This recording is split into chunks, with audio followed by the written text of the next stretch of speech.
오늘은 서가열에 부처님께서 성도하신 날입니다. 이룰 성자, 길도자, 도를 이루신 날이다, 그런 말씀이죠. 오늘은 부처님의 생애를 바탕으로 해서 우리도 부처님 같이 그러한 삶을 살아갈 수 있도록 노력하는 생활 불교인이 되었으면 하는 마음을 전합니다. 부처님께서는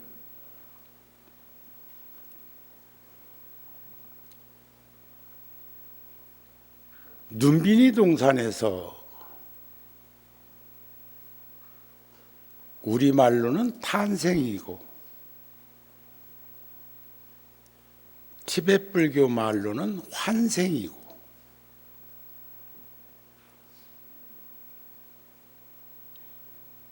객관적으로는 출연하셨다. 마치 무대 위에 배우가 쓰는 걸 출연한다고 하죠. 출연하셨다.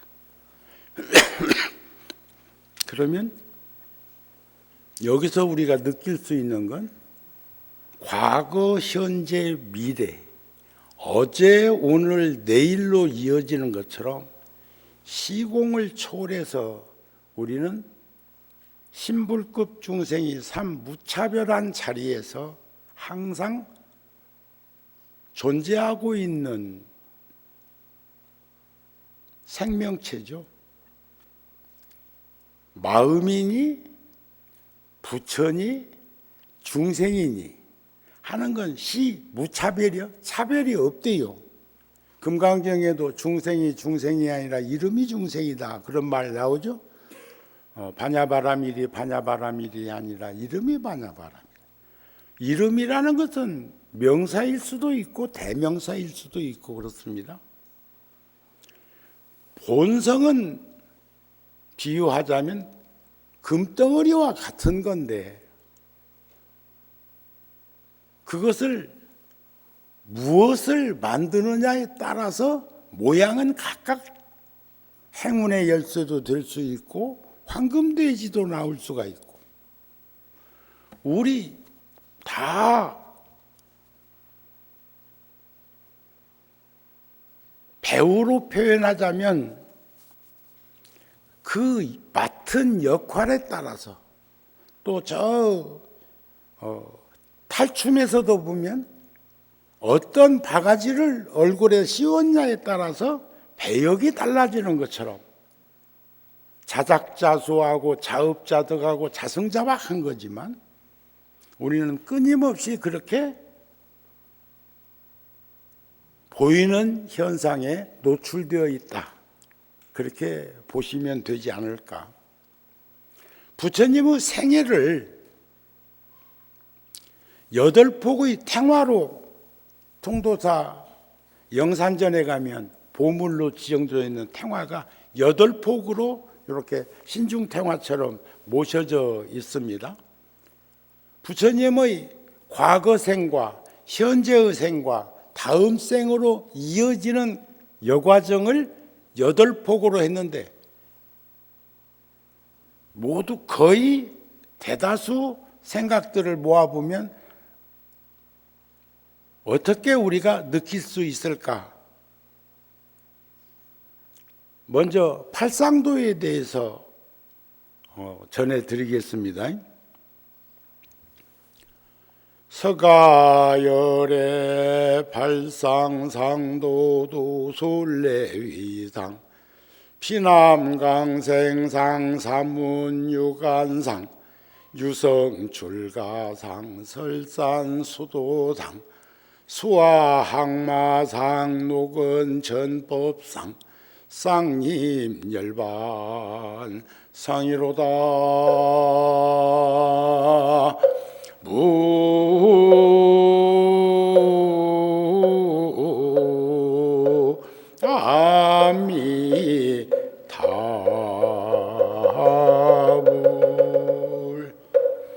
부처님의 생애를 8단락으로 드러낸 것이 도솔내상은 도솔천 내원궁의 전생이죠. 호명보살로 계시다가 당래야생 미륵존불이 지금 도솔천 내원궁에 미륵보살로 계신 것처럼 그런 거죠. 호명보살로 계시다가 사바세계 오탁악세, 우리들이 살고 있는 불완전한 세상에 출현하시기 위해서 눈빈이 동산에 태어나신 걸 4월 초파일이라고 그래. 제가 음력으로 2월 초 8회부터 보름까지는 또 출가해서 열반까지, 이번에는 나벌 8일 성도제일을 기해 가지고 기도하고 정진하고 철야정진까지 어제 저녁에 하시고 했을 걸로 비추어지는데, 산중에 살고 있는 그 선방 같은 데에서는 대다수의 선원에서 7박 8일 동안 시간으로 따지면 한 168시간 장좌부라 부처님께서 고행자의 길을 6년 설산에서 시작해가지고 그렇게 많은 이들을 만나고 스승을 찾고 고행자들과 어울리고 하다가 이게 아니구나 싶어가지고 이제 조금 이따 말씀드릴게요. 그래서 이제 부다가야까지 오시게 된 그 배경은 조금 이따 말씀드리기로 하고, 눈빈이 동산에 태어나셨을 때 만물의 영장이라고 하는 고동동물인 우리들은 우리들의 분상에서 우리들의 견해를 얘기를 하게 돼요. 아기가 태어나자 말자 걷는 이 있어? 보셨어? 한 1년 되어야, 또 1년 조금 안 돼도 짜박짜박 걷고 일어서고, 처음에는 태어나가지고 고개도 잘 못 가누다가 그런 과정을 겪으면서 이제 걷는 연습을 통해 가지고 그런 거 아닌가요? 그런데 부처님은 구담 고따마 실타르타는 태어나자마자 눈빈이 동산에서 일어나서 걸으셨다는 거예요. 꼭 이웃 종교에서 십자가에 못 박혀서 돌아가셨다가 3일 만에 장례 지는 지 3일 만에 부활하셨다고 그러는데, 내가 어저께 기독교 방송을 채널 돌리다가 언뜻 보니까 주기도문처럼 그렇게 무슨 소망교인가 거기에 그 원로 목사님이 그 대중들하고 같이 반야신경 하듯이 염송을 하는데, 꼭 우리 불교로 말하면 일생보처에 올라서 부처님 좌우에 보살로 계신다고 하는 것처럼 그렇게 표현을 하는 걸 보고 불교에서 여러 가지로 응용해가지고 쓰고 계시구나 하는 생각을 언뜻 했어. 이런 이야기를 할 수 있는 것도 보았으니까 불교하고 대칭해서 비교를 하게 되는 거죠. 그런데 동정녀에게 아버지 없이 어머니 없이 테란스파 사생으로 아무리 태어난다 해도 우리들 견해로, 우리들의 상식으로, 우리 생물학적으로 아기가 태어날 수 있어? 그런데 그렇게 이 얘기하고 꼭 믿잖아. 그 믿음이 견고하다고요. 아니 도저히 상식적으로는 이해 안 되는 걸 믿고들 계시더라고요. 아니 처녀가 짝지도 없이 뭔 일이 있었다고? 근데 또 하나는 여기서 제가 이해를 돕기 위해서 한 말씀 더 드린다면, 아버지 되시는 분은 이제 의붓아버지인 택이지. 왜냐하면 마리아가 임신한 것을 알고 가까이 하지 않고 예수께서 태어나신 후에는 어쩐지가 모르겠어요. 그렇게 이 얘기를 하는 거 보면 참 괜찮은 남자였어. 우리나라 같으면 난리 났을 거고 뭐 도장을 찍어도 몇 번 찍었을 건데, 그런데 부처님도 눈비니 동산에서 태어나시자마자 사방칠보했다고 그러잖아요. 사방칠보, 사칠에 28걸음 걸으셨다는 거 아니요. 오른손으로는 하늘을 가르치고 왼손으로는 땅을 가르치고 천상천하의 유아독존이요 삼계 계고하니 아당안지하리라. 하늘이 하늘 아래 홀로 존귀하다. 우리 모두 각자 마음이니 부처니 중생이니 하는 게 차별이 없다고 했으니까 모두는 다 존귀하단 말이에요. 근데 그 나아자가 2인칭 복수일 때는 우리 아자로 표현합니다. 우리 모두가 다 존귀하도다. 욕계, 색계, 무색계, 삼계가 개고 다 고통과 괴로움 속에 있으니 내가 아당한지 내가 마땅히 그들을 편안하게 하리라 했다고 그랬잖아. 믿으세요? 못 믿어? 저쪽은 동정녀가 애기 난 것도 믿던데 여기서는 그거 못 믿어? 자기 분상이야, 자기 견해야, 자기 소견이야. 불가사의한 일도 있다고요. 그런데 동물의 세계에 보면 야생 동물들, 힘없는 놈, 초식 동물들은 태어나자마자 일어나야 되고, 그 어미는 태를 뒤집어 쓰고 나온 것에 이물질을 핥아서 자유롭게 해주기도 하고 냄새가 풍겨서 육식동물이 오지 못하도록 하게 하기도 하지만, 일어나서 스스로 젖꼭지 물을 때까지는 절대로 어미가 젖을 물리지 않더라고요. 그런데 들깨나 하이에나나 사자까지도 새끼를 낳을 때는 어미들로부터 떨어져서 숲에 들어가 가지고 혼자서 모든 것들을 관리하고 하는 것을 저는 눈여겨봅니다. 저는 5시면 저녁을 절에서 공양합니다. 그전에는 좀 늦어도 우리 한 30년 계시던 보살님 계실 때는 아무 때나 가서 밖에서 공양 안고 오면 조금 늦어도 공양을 했는데, 요즘에는 아무리 늦어도 30분을 넘기면 안 돼.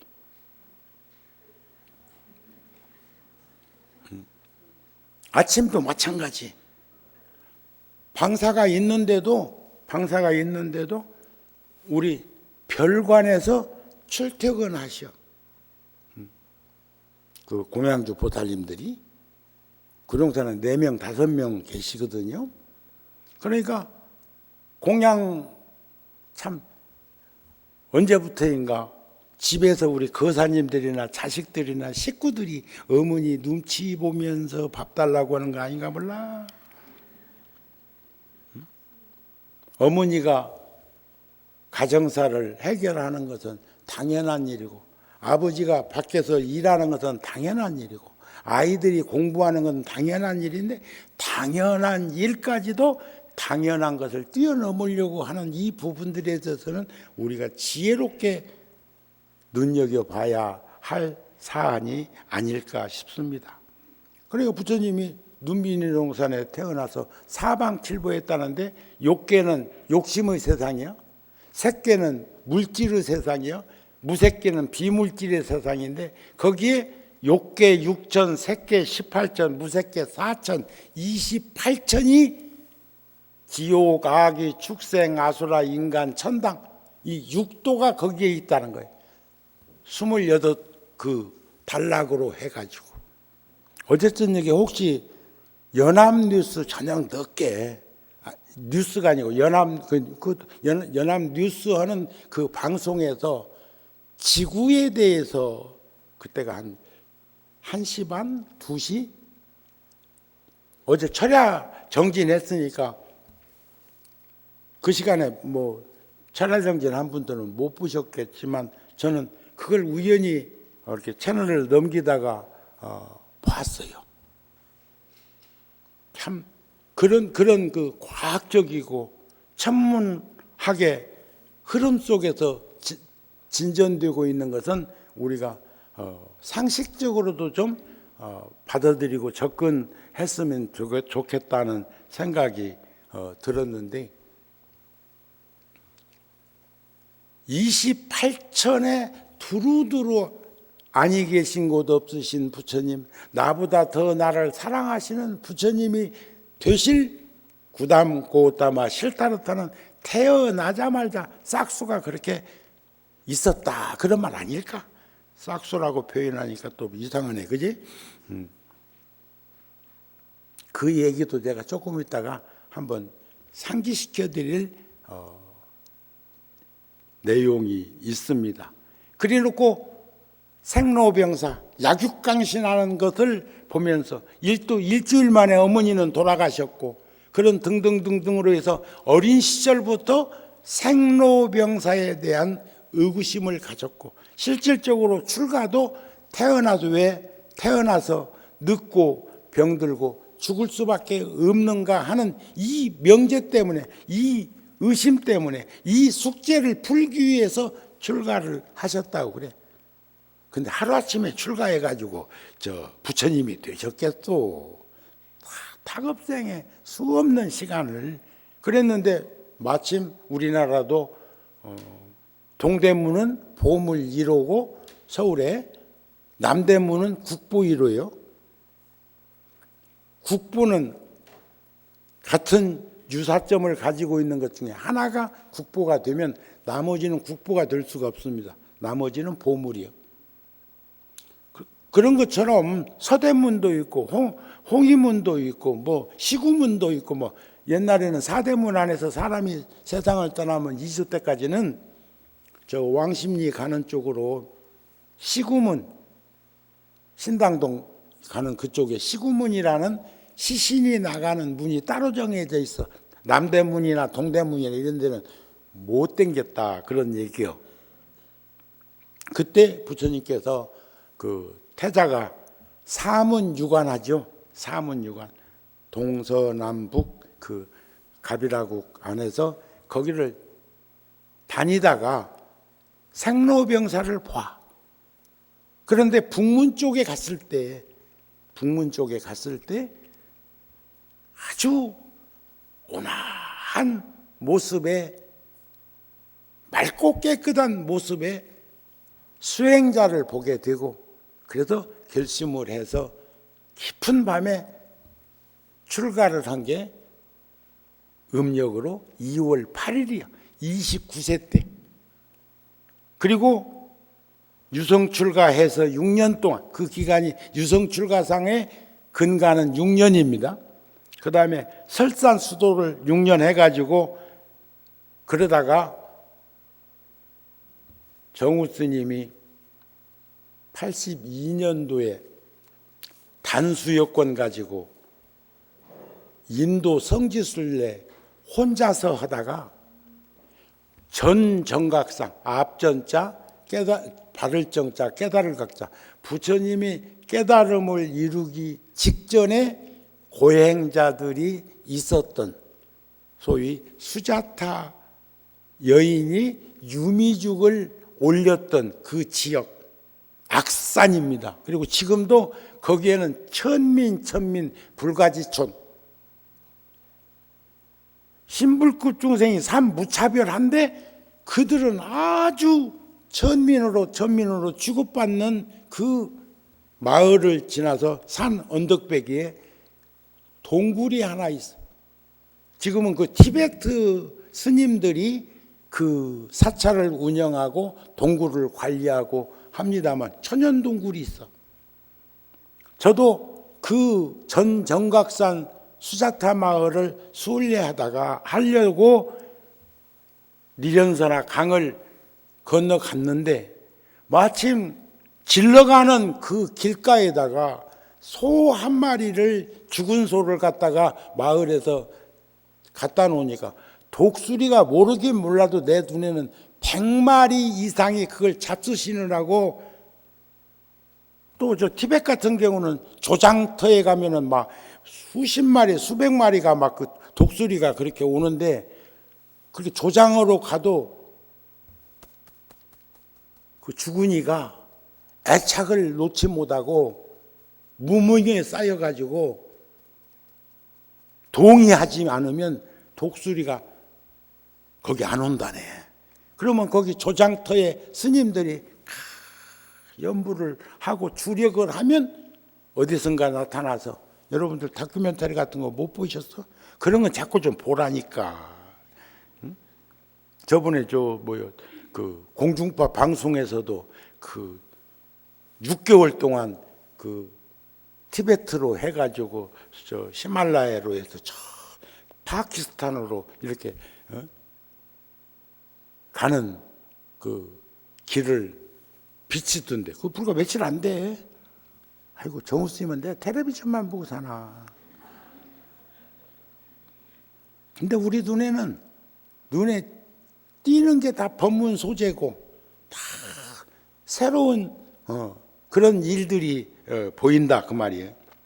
그래서 글이 못 지나가고 마을로 돌아가다가 뒤에서 개가 와가지고 팍 종아리를 물어가지고 아주 시겁했어. 혼났어. 그랬는데 그때 이제 물렸으니까 바지를 걷어 올리고 그 피를 또 좀 이렇게 짜내면 나을까 싶어서 그렇게 하고 있는데 어떻게 알았는지 100명도 넘는 그 동네 사람 나왔다. 많이도 살더라. 집집마다 애도 많더라. 응? 그렇게 왔는데 한 청년이 그 제가 물린 상처에 입을 대고 마치 독사한테 물렸을 때처럼 입으로 빨아내고 흡입해서 뱉고 뱉는데 또 한 청년이 나를 물었던 검은 개를 딱 붙들고 회차리 하나 들고 와가지고 나 보는 데서 그놈을 몇 대 치는 폼새를 보이는 거예요. 저하고 지금 무언에 바디랭귀지 하는 겁니다. 미친 개 같으면 붙들고 와갖고 회차리로 때리면 물어 도망가. 물지. 그러니까 그 사람이 나보고 눈으로 봤냐 이거요. 이놈은 미친 게 아니다 그 말이지. 그래서 내가 또 첨부해서 그렇다. 그러니까 놓아주니까 캥 하고 도망갔어. 그래도 가고자 한 그 길을 전정각산 티베트 사찰까지 올라갔습니다. 그곳에 가가지고 그 노스님, 지금도 내가 빚이 하나 있어. 그때 그 스님이 밀빵을 주시고 차를 다려서 끓여놓은 그 차를 한 주전자쯤 갖다 놓고 먹으라는, 먹어야 배설하라 그 말이지. 소변으로라도 그거 다 통해. 일체 중생이 무비통이라고 하더니 다 통하더라고요. 말은 필요 없어. 그 스님이 영어를 해, 내가 저 티벳 말을 해. 그런데도 다 그래서 그때 내가 꼭 다음에 찾아뵙고 그 전정각산 그 주변에다가 우물을 하나 파드려야지. 수없는 일을 많이 인연을 맺었지만 그건 아직도 못했어. 지금 몇 년째 인도를 못 갔으니까. 그리고 또 그렇게 뭐가 분주하고 바쁜지 가면 또 돌아와야 되고 땀 볼 일 보고 와야 되고 하다 보니까 그렇단 말이야. 세상에 그 강아지한테 개한테 물렸을 때 바라나시 간치스강에서는 닉사 자전거로 이렇게 사람을 싣고 다니는 그 닉사꾼이 저를 병원에도 데리고 다니고 간치스강까지도 데리고 태워갖고 댕기고, 물론 돈은 주었죠.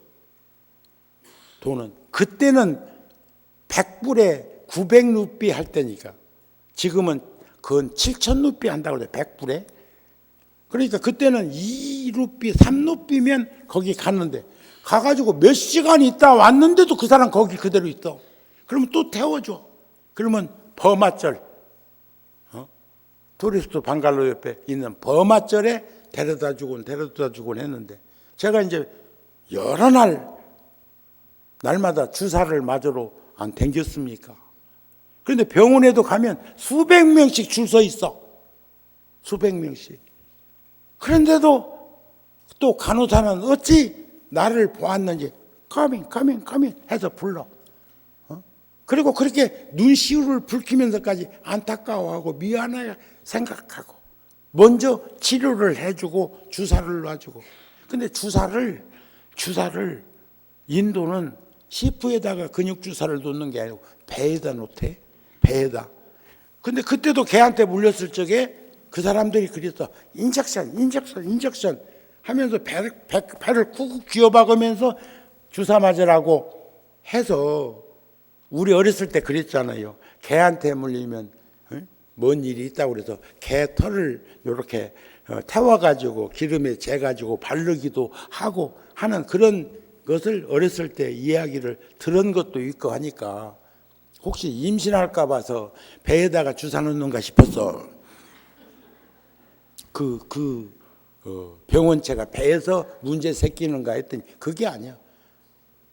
그쪽은 더운 지방이고 등등등등 해서 배에도 근육이 많기 때문에 또 식생활이 육식이 아닌 초식을 많이 채식을 많이 하기 때문에 배는 두께가 좀 있기 때문에 거기다가 주사를 놓았고 나는 것은 훗날 알았고 그 주사가 또 훗날 아는 것은 페니실린이었어. 페니실린. 그것은 맞으면 맞을수록 부작용 확률이 높은 것도 훗날 알았어. 한국에 돌아와서. 그래가지고 또 네팔 히말라야에서 만났던 이들을 한 20여일 만에 제가 지금 머무르고 있는 숙소로 가다가 그 미얀마 절로 가다가 그 옆에가 투리스트 방갈로 여행자 숙소가 있었는데 거기에서 네팔에서 만났던 히말라야에서 만났던 여행자들을 만났는데 그들이 그냥 몸살기도 있는 데다가 긴장도 했는 데다가 생과 사의 갈림끝처럼 느낀 데다가 이 광견병이 도지면 어떨까 싶은 그런 것들이 중압감이다가 그래도 그렇게 스치는 인연이었지만 아는 이들을 만나니까 마음이 탁 가라앉아 가지고 이제 몸살이 완전히 바깥으로 노출된 거예요. 한 3, 4일을 혼수 상태처럼 있었어요. 근데 그것은 부작용이라기보다는 안심해가지고 푹 잠잔 거 아닐까 싶어요. 그 인연은 지금까지도 그 네팔 솔찬 준이라고 하는 이하고 인연은 지금도 왕래를 하고 지금도 전화를 하고 그런 인연을 가지고 있다. 그런데 왜 내가 바라나시 이야기를 하냐? 제가요 오토릭샤라고 하는 오토바이에다가 차를 만들어 가지고 타고 다니는 걸 그 닉사꾼 아들에게 10수년 동안에 한시택처럼 그것도 한 10년 타면은 새 차라도 그거 폐기해야 되는 것 같더라고요. 처음에 한 대를 내가 사줬어. 그리고 부모님 잘 모시고 동생들 잘 거두라고. 나중에 보니까 막내 남동생은 대학까지 가르쳤더라고요. 그리고 그 후에 보니까 차가 없어. 수명이 다해서 폐차하고 없는 거예요. 그 집을 또 갔더니. 그리고 또 한 대 사줬어.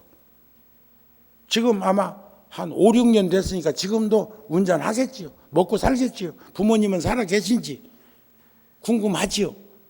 그런 마음이 들 때면 불현듯 또 거기만이라도 한번 부다가야 하고 바란시하고 한번 댕겨올까 하는 생각을 또 해. 안 보이면 거기 간 줄 아시오. 그런 부다가야. 그곳에서 부처님께서도 유미죽 한 그릇 얻어잡수시고, 단식 해본 사람은 저같이 21일 단식도 하고 16일 단식도 하고 뭐 보름 단식도 하고 일주 단식도 수없이 해봤던 이들이 알고 있는 게 있습니다.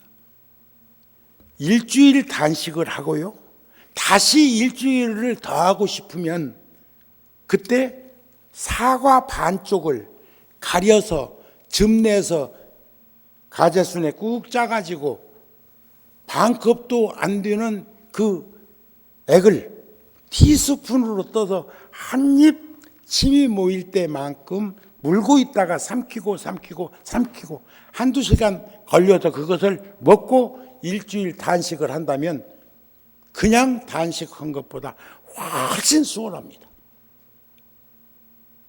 요즘 사람들 가운데 그런 얘기 하대요. 24시간 단식, 일주일에 24시간. 이것은 24시간 단식하는 법은 뭐냐면 하루씩 굶는 거예요. 일주일에 하루, 일요일날 쉬듯이. 그리고 아침에 레몬 주스 맑은 물에 한 잔 마시고 그 다음에 죽을 먹고 밥을 먹어도 상관이 없는 그런 톤으로 해도요, 일주일에 하루씩만 그러니까 굶으면 안 돼. 단식은 괜찮은데 굶으면 안 돼. 굶으면 뼈가 상하고 단식을 하면 절대로 뼈가 상하지 않아요. 몸이 상하지 않아요. 부처님도 6년 동안 부처님이 그러셨잖아요. 훗날 수료하시기를 과거의 어떤 고행자도 미래의 어떤 고행자도 이런 일은 없었다. 이런 일은 없어야 한다. 머리를 만지면 팥불이 뽑히듯하고 얼굴을 쓰다듬으면 덜 익은 오이 쥐어 뜯어서 그늘에 말려놓은 것 같고 힙 엉덩이는 낙타 발바닥 같고 배를 만지면 배틀에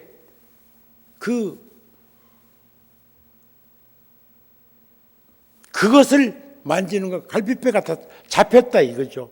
파키스탄에 가면 부처님의 고행상이 아주 눈여겨서 우리에게 뭔가를 암시하는 그런 고행상이 파키스탄 박물관에 모셔져 있죠. 왜냐하면 파키스탄도 옛날에는 인도였으니까, 방글라데시도 그랬었고. 그러는데 한번 생각해 보세요. 머리를 만지면 팥불이 뽑히듯하고 얼굴을 쓰다듬으면 덜 익은 오이 쥐어 뜯어서 그늘에다 말려놓은 것 같고. 그거 궁금하거든. 팥불이 뽑히는 거야. 할 일은 아니지만 그 오이 한번 덜 익은 거 따다가 사다가 살 수는 없겠구나. 따다가 쥐어 뜯어가지고 그늘에다 한번 말려보세요. 어떤 모양새가 부처님이 고행자로 있을 때 얼굴이 그랬는지. 제가 작년 3월 달에 체중을 낮춰야 고지혈증 증상이 사라진다고 해서 한 6개월 동안 매일 2시간, 3시간씩 걷고 몸 관리를 해가지고 한 10kg 체중을 낮췄는데 지금까지 그 체중을 유지하고 있는 거, 그게 어렵다며. 요요 현상 때문에 체중 줄일 수는 있는데 그것을 유지하기가 어렵다며. 정우 스님은 그대로 지금 1년 이상 전치되어 있다.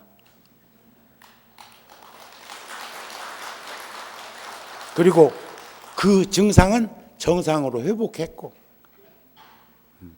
그런데도 매일 어떤 식으로든지 운동하지 않고 걷지 않으면 그 다음 날, 지금도 정우 스님이 그런 일 없었는데 불과 한 30분 여기 앉아 있었는데 지금 왼쪽 발 제린다? 바꿀게. 그런 나이로 노병사를 겪고 있는 거예요. 부처님께서도 그 유미죽 한 그릇 얻어 잡수셨을 때 교진여등 5명은 타락했다고. 그래도 존경할 만하고 존중할 만하고 함께 어울릴 만하다고. 처음에 그들은 부처님하고 같이 함께 다니던 고행자가 아니고 정반왕께서 요즘으로 말하면 경호팀 보낸 거예요. 종교적으로 그런데 관심 있고 이해하고 함께 할 수 있는 사람들을 선별해 가지고 부처님 가까이에다가 종교적인 사람을 보냈던 사람들이 아약 교진녀 등 5명이, 그들이 타락했다고 해가지고 뭐 정반왕의 명령이 어쨌든 간에 딱 버리고 가버렸잖아요. 그런데 부처님은 21일 동안 그 자리에서 탁 앉아 계시면서 화엄경을 설하셨고 10조 9만 5천 48자라고 그러죠. 그 경을 설하시고 새벽녘 샛별을 보면서, 샛별, 별은 큰 별이 더 반짝거립니다. 여러분들 하늘에 별이 있어요 없어요? 은하수가 있어요 없어요? 햇빛이 장렬해 가지고 너무 밝아서 안 보이는 거예요. 히말라야 산이나 티베트 같은 데 가서 보면 밤에 바늘 하나 꼽을 데 없을 만큼 하늘에 별이 많습니다. 우리는 그렇게 다 모르지. 왜냐하면 날씨가 부여서 큰 별만 보여. 근데 부처님께서 지금 부다가야 보리수나무에 앉아서 금광자에 앉아서 길상초 참 부드러운 풀을 솟치는 꼴비는 그 청년으로부터 얻어서 깔고 거기에 앉아서 죽 잡술 때 타락한 것이 아니라 몸을 보존해서, 그릇이 깨지면 물은 새버리니까 우리가 그릇은 몸이요 물은 마음이요, 거기에 비치는 그림자는 신구이 삼업으로 얘기할 때 그런 거 아닙니까? 그래 놓고도 깨달음을 이루신다면 그 부다가에 앉아갖고 다 버티고 있을 적에도 수없는 마구니들이, 여러분들 그 어저께 해인사에 계신 종진 스님께서 안부가 궁금해서 전화했어. 제가 그 종단에 뭘 하다가 또 뭐 나왔다가 거둬들였다가 하니까 그 종진 스님은 해인사에서 우리를 공부 가르쳤던 스님이시기도 하지만 제가 20대 때 제가 살고 있는 절에 오셔가지고 밤새워서 저하고 한 잔에 차를 놓고 이런 말씀 저런 말씀, 제 진로에 대해서 공부하고 있는 경계에 대해서 확인하고 가셨던 스님이셔요.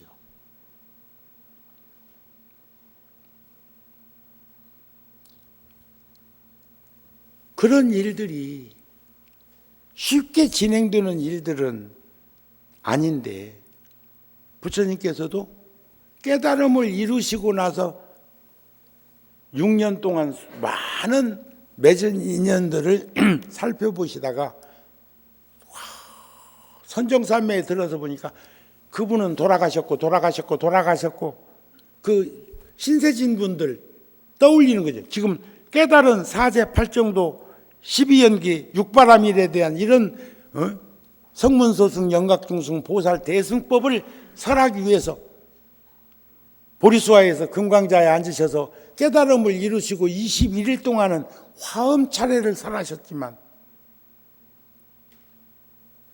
거기에서 십신, 십주, 십행, 십효양, 십지, 등강, 묘각, 안욕따라, 삼약, 삼보리, 선제동자가 53 선지식을 통해서 깨달음을 이루는 그 여과정을 말씀하셨지만 알아듣는 일이 없었잖아요. 그때 전하려고 하는 마음을 거둘까 싶으니까 범천에 신들이 와서 부처님한테 그래도 그냥 방치하면 악도에 떨어질 것이나 부처님께서 법을 설하시면 그들이 깨달음을 이루고 제도 받을 거라는 그런 법화경에 나오잖아요. 권청에 의해서 초전법륜을 하는데 대상이 타락했다고 떠났던 교진녀 등 5명을 바라나시 간지스강을 건너서 사르나트, 녹야원, 사슴동산까지 찾아가서 그들에게 법을 설하시게 되는 게 교단 형성의 시초다. 이런 말씀입니다. 이해가 되시지요? 그러니까 설산수도는 6년 하셨는데 마구니를 항복받으려고 할 때 종진 스님 얘기가 이것 때문에 나왔는데 내가 지금 너 그냥 가려고 그러네. 종진 스님이 그러셨어요. 저한테. 저 20대 때 스님, 저는 그때는 이해가 안 됐죠. 근데 살면서 이해한 것이 있어. 스님, 유혹은 어떻게 다스립니까? 하니까 외적인 유혹은 자신 있다고 그랬어요.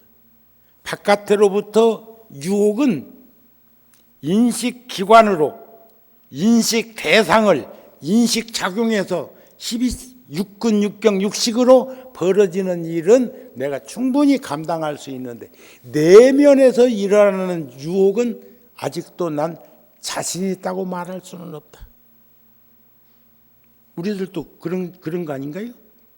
살면서 나이 먹으면서 경험에 의해서 체험을 통해서 생각해 보면 외형적인 것은 인연법으로 드러나는 현상이지만 내면에서 탐짐치, 삼독, 재색식명수, 용락으로 드글드글 타던 불이 꺼져야 끓던 물이 잠잠할 건데 바글바글 끓고 있는 원인이 불이 타서 그러는데 탐욕과 썩냄과 어리석이면은 삼독심이 불타고 있어서 그러는데 왜 타냐 하면 왜 끌냐 하면 안 끌어? 불을 꺼트려야 끄지. 끓던 게 팥죽도 쏘봤잖아요. 죽도 쏘봤잖아요. 풀도 쏘봤잖아요. 이해가 되시죠? 예? 뭐 아무것도 아니고 옷은 단추 하나만 떨어져도 세탁소에다 맡기고, 예? 고풀만 걸려도 병원에다 맡기고 약국에다 맡기고 전부 전문가들한테 맡기고 돈 버는 기계예요? 여러분들 왜 표정이 없어? 그러니까 막연하게 웃으라는 게 아니요. 심도 있게 느껴야 된다는 거예요.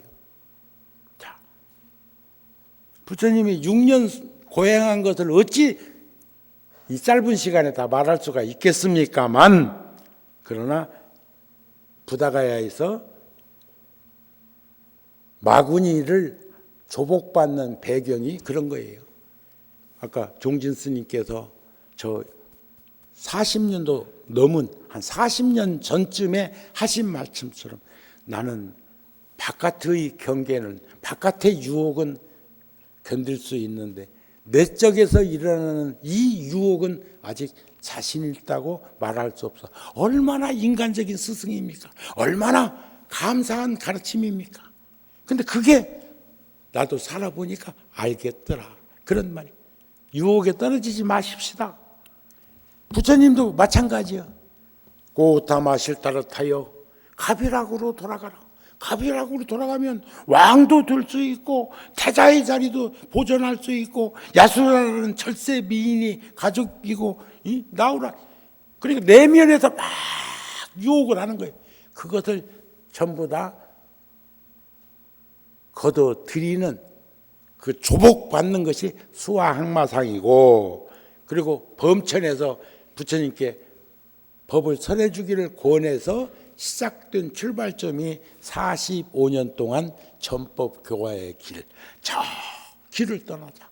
처음도 좋고 중간도 좋고 끝도 좋으니 조리 있는 말로 알아들을 수 있도록 설하자. 모든 이의 이익과 안락과 행복을 위해서 길을 떠나자. 갔던 길로 되돌아오지 말고 두 사람이 함께 가지도 말자. 나도 우르벨라 병장촌 고행자들의 집당촌에 가가지고 법을 설하리라. 거기서 사리불이나 목련이나 이런 10대 제자들을 맞이했고 그들을 자르던 그 추종 고행자들 250명도 거기서 부처님의 제자. 부처님 당시에는 부처님 법문을 들으면 개인적으로 와서도 했지만 어떤 때는 그 그룹이 전체가 부처님한테 와서 출가해갖고 스님이 되기도 했다. 500명의 바람은 승려들이 전국에서 엄선해가지고 부처님 젊은 서가모니 혼을 내주려고 500명이 와갖고 논쟁이 벌어졌어. 논쟁이. 그때 그들이 부처님께 다 출가하겠다고 하는 말을 하게 되는 그 배경의 드라마는 이런 거예요. 일체 존재는 있습니까? 없습니까? 있기도 하고 없기도 하느니라. 누구는 있고 누구는 없고 살아있는 자는 있고 죽은 자는 없느니라. 나는 어디로부터 왔소? 곡식으로부터 왔느니라. 곡식. 그렇잖아요. 우리 생물학적으로 부모님이 영양소가 결핍되거나 뭐하면은 아기가 태아가 존재할 수 있어 없어? 그러니까 부처님이 그 사람들 경계에 의해서 곡식으로부터 왔느니라. 곡식은 어디서부터 왔소? 지수화풍 4대로부터 왔느니라. 응? 그렇잖아요. 지구상의 지수화풍의 작용에 의해서 식물도 동물도 살고 살아가고 존재하고 있는 거 아닌가요? 그것은 어디로부터 왔습니까? 그것은 어디로부터? 그렇게 묻는 거예요. 네? 그렇게 쭉. 그러니까 끄트머리 가갖고 부처님이 이제 불교대학 이번에 한 100명만 공부하겠다고 넘으면 내가 와서 다시 한번 강의할 생각인데 몇십 명 갖고는 난 못 하겠어요. 이제 끌가나? 그리고 이제 살아있으면서 죽은 것처럼 사는 거 이거 만만치 않은 거요. 쉬운 거 아니요. 응? 또 살아있으면서 죽은 것처럼 상속해주고 지켜보는 것 이것도 만만치 않아요. 왜냐하면 그거하고 마음에 안 들면 잔소리 할 테니까. 근데 난 좀 더 나에게 시간이 많지 않기 때문에 좀 더 많은 이들하고 인연을 맺고 싶다는 것을 단편적으로 표현한 거예요. 에? 그랬을 때 끝머리 가서 열반으로부터 왔다 그래. 열반으로부터. 우리의 존재는 열반. 열반이라서는 번뇌가 일어나지 않는 곳이거든요. 번뇌가 일어나지 않는 상주불면의 본성이 그 자리거든요. 그것은 어디서부터 왔냐? 또 묻는다. 여기에 대한 해답은 불교대학 모이는 거 봐서 내가 강의하러 오면 그때 해주기로 하고 부처님이 45년 동안 전법을 하고 또 2월 보름날 열반에 드시는 상주불면 오늘 제가 축원할 때 청정법신 미로자나불 원만보신 노사나불 천백억화신 서가모니불 가피지 묘력으로 이랬잖아요. 그죠? 예? 청정법신과 원만보신과 천백억 화신 안이 놔두시는 몸이 없으신 부처님이 화연으로 지금 이렇게 항상 하신다. 이런 말씀을 우리가 바라보고 비춰봤으면 좋겠습니다. 늘 우리 열애사에서 하고 있는 표가 있죠. 한 부처님 출현하시면 만중생이 깨달음을 얻고 한 법당이 이룩되면 곧 극락세계가 사바세계 안에서 이루어진다. 염념 보리심이면 처처가 안락국이라고. 안락국이라는 것은 극락 정토를 말하는 건데 그게 딴 데 있는 게 아니라 염념, 생각이 끊어지지 않고 단절되지 않은 상태에서 상속되어지는 보리심을 지닌 자리가 안락국이라 하는 말씀을 하신 것처럼 한 부처님 출현하시면 많은 이들이 만중생이 깨달음을 얻는다는 것은 많은 이들이 깨달음을 얻고 한 법당이 이룩되면 그래서 우리는 열애사에서는 만 부처님을 만 명의 불자들에게 지금 5,100불 정도 동참되었는데 요즘 어렵고 힘들기는 한 것 같고 한 그때 5천 불 정도만 모셔놓고 5천 불 정도는 빈자리로 남겨놨더라면 얼마나 더 많이 되었을까 싶은 생각도 들어. 한꺼번에 다 모셔다 놓으니까는 그냥 다 된 것으로 아는가 안 해도 되는 것으로 아는가 인연은 맺어야 돼. 아마 만부처님의 동참자가 다 충족될 때까지는 10년이 걸리든 100년이 걸리든 그 불사는 그대로 진행될 건데 이제 땡감 하나씩 또 무는 거 봐라. 여기는 참 유행병에 노출이 잘 뛰어. 내 그 말 한마디에 힘들고 어려우면 10번 100번에 나눠서 내도 돼. 한 달에 10,000원 20,000원씩 내갖고도 그 하면은 10년 안에 되겠는데 마음 먹기에 따라서 그렇단 말이야. 인연은 맺어야 돼. 여러분들하고 저하고 인연이 없으면 내가 여기 올 거 뭐 있어? 아시겠습니까?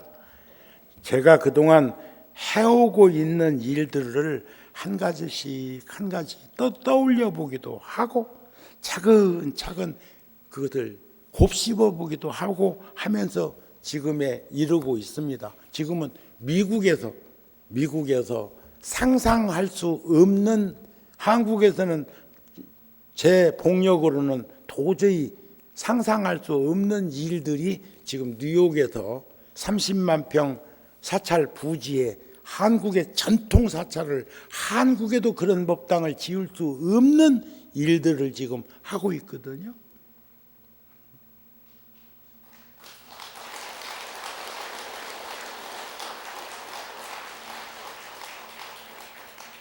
어저께 어떤 불자가 구룡사에서 내가 그 반야섬도 찻집에 제가 미국 뉴욕 원각사 달력을 거기 사진으로 만든 달력을 걸어놓고는 이제 제가 품새가 자랑 형태로 이 얘기를 하니까 그분이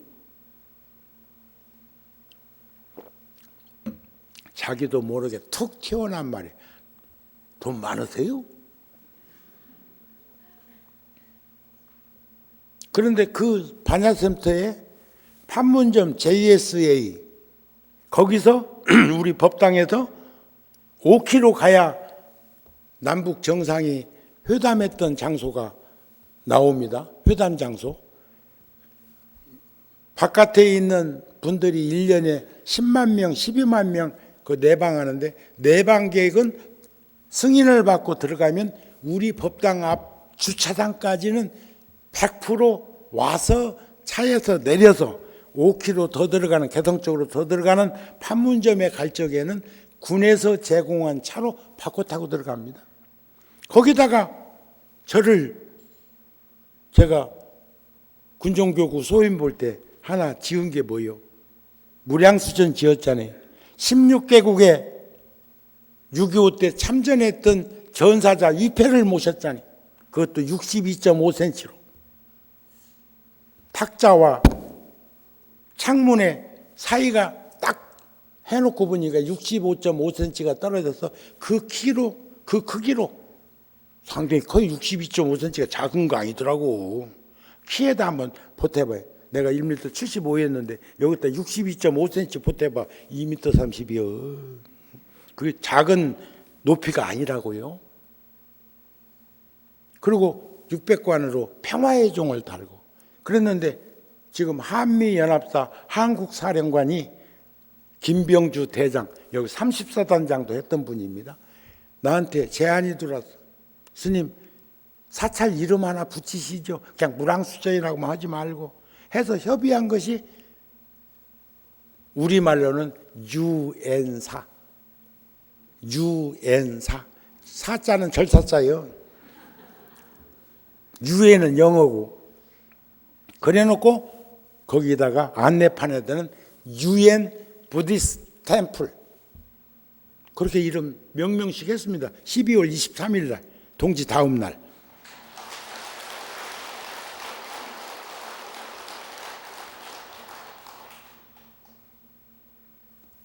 제가 출가해서 50년이 넘은 시간 동안 열애사나 구룡사나 이런 많은 사찰하고도 인연을 맺고 일을 했고 어렵고 힘든 이들을 살피는 일들을 나누는 시간들을 가졌지만 저는 가장 소중하게 생각한 게 판문점에다가 그것도 법회 장소가 아닌 신발을 신고 들어갈 수 있도록 전도를 깔아놓고 이 고려의 수도인 개성 옆이니까 고려 건축인 맛뱃집 부석사의 무량수전이나 수덕사의 대웅전 같은 형태의 법당을 지어서 거기다가 16개국의 참전용사 위패를 모시고 우리 군인과 경찰과 그 다음에 학도병 등 민간인 등 해서 20개의 위패를 거기다가 모실 수 있었던 것이 가장 금생에 와서 소중한 인연을 꽃피운 거라고 생각합니다. 열애사 지은 게 아니고 구룡사 세운 게 아니에요.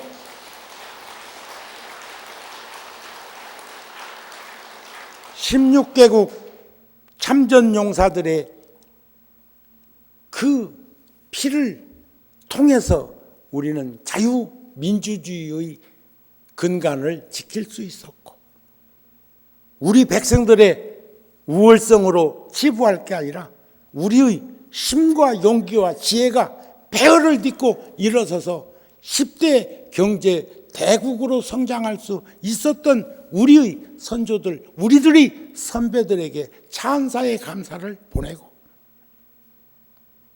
제가 교구소인 보면서 그런 일을 수없는 여러 군데 법당이나 이런 일 저런 일 했어도 아니 그거는 할 수 있어. 돈만 있고 마음만 내면.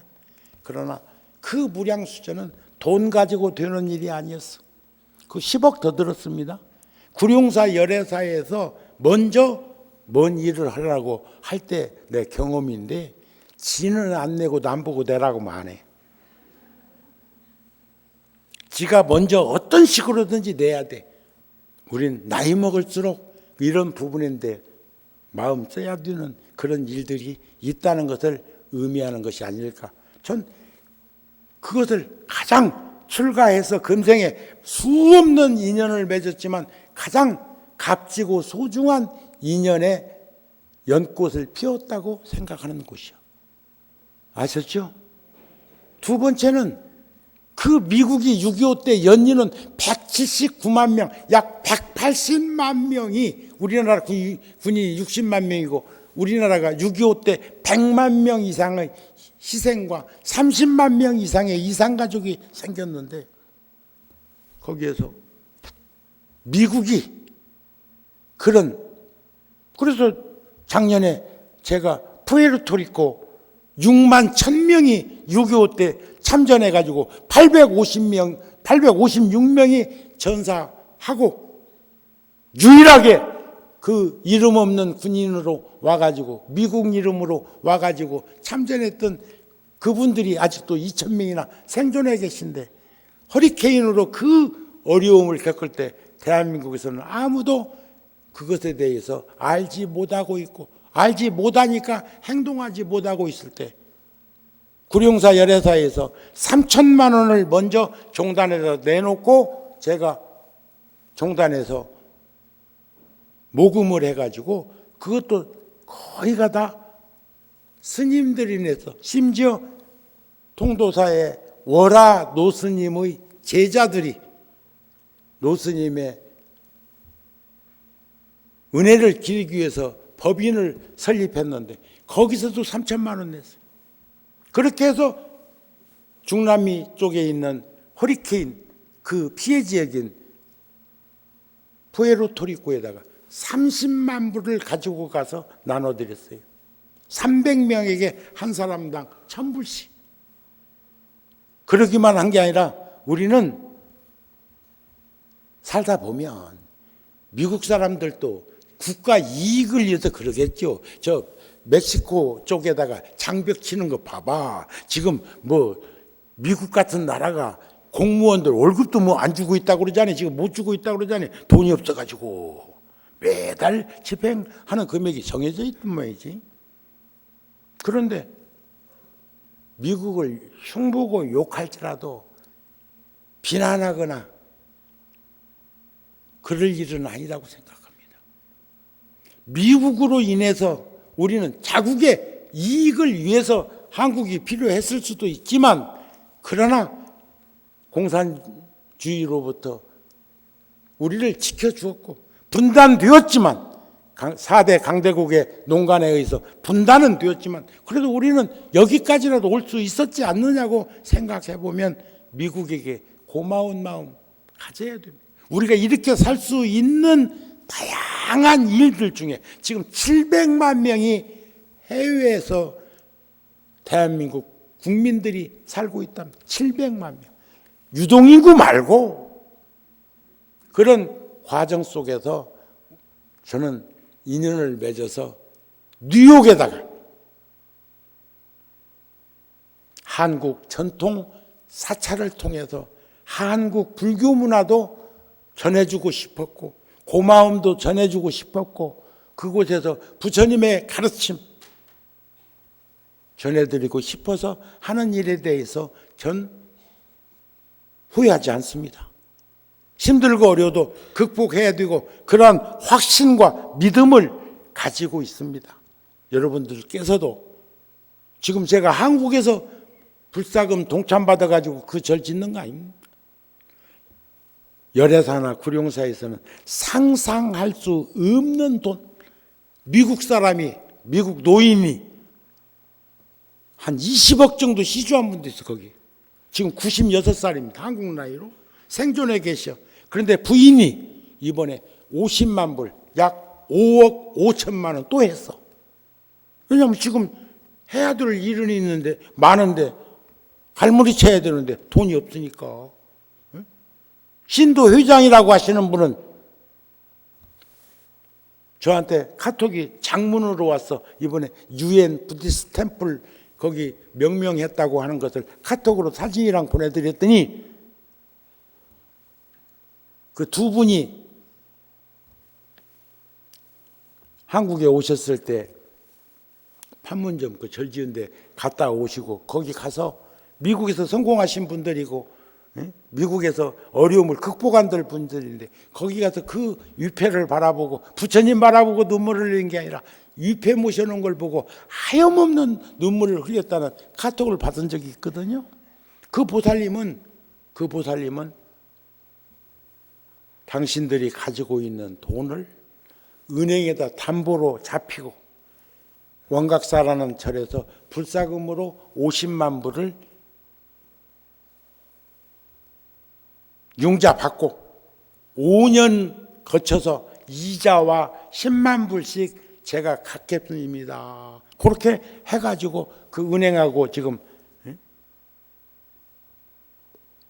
그런 일이 한국에서는 있어서도 안 되고 뭐 얼마나 많으면 그럴까 싶을지도 모르겠어요. 있다고 할 것 같아? 택도 없는 소리들 하고 있네. 없으면 아주 못하지만 있어도 쉽지 않아요. 알았습니까? 끝으로 제가 개송 하나를 전해드리고 마치도록 하겠습니다. 진묵급전 조성불이었건만 유도중생 현세가 나셨네. 유의덕상이 원륜만하사 어삼계 중작대 도사이시니라 하는 개송이에요. 이건 부처님 찬탄한 건데 과거 무식업내 일지 부처를 이루셨지만 부처를 이뤄야 부처님이 되는 거니까 우리는 다 부처를 가지고 있지만 우리는 깨닫지 못해서 도를 이루지 못해서 성도하지 못해서 우리는 부처님은 아니죠. 부처이기는 해. 부처님과 부처는 다릅니다. 부처는 마음이라 하고 부처는 심성이라고 하고 부처는 불성이라고도 합니다만 깨달음을 이룬 분만이 부처님이에요. 유의덕상이 원만 구족한 그 모습이 보름달 같아. 모나지 않았어. 그러나 저 중생들을 제도하시기 위해서 이 땅에 오셨다. 이미 부처님은 부처님이시지만 우리들을 제도하기 위해서 이 땅에 오셨다고 하는 그러한 찬탄 개송을 전해드리면서 마치겠습니다. 오늘은 뭐 이렇게 저 목포 쪽으로 좀 갔다 오느라고 한 10분 더 한 것 같네. 괜찮죠? 다음에 적게 해드릴게. 정불하세요.